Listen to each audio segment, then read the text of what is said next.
শিক্ষা জাতির মেরুদণ্ড, এই উক্তিটা আমরা সকলেই জানি।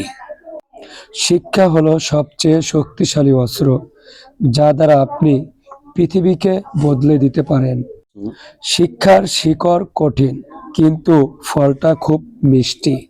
শিক্ষক দরজা খুলে দেয়, কিন্তু ভিতরে তোমার নিজেরই প্রবেশ করতে হয়। জ্ঞানে বিনিয়োগ সবচেয়ে ভালো সুদ দেয়। ফরাসি সম্রাট নেপোলিয়ন বোনাপার্ট বলেছেন, তোমরা আমাকে শিক্ষিত একটা মা দাও, আমি তোমাদেরকে শিক্ষিত একটা জাতি দিব। কারণ তিনি জানেন যে শিক্ষিত মা থেকেই শিক্ষিত জাতি গঠন হয়। উদাহরণ, আমাদের বড় পীর আব্দুল কাদের জিলানী রহমাতুল্লাহ আলাই, তিনি তার মায়ের গর্ভ থেকেই কোরআনের হাফেজ হয়ে জন্মগ্রহণ করেছেন।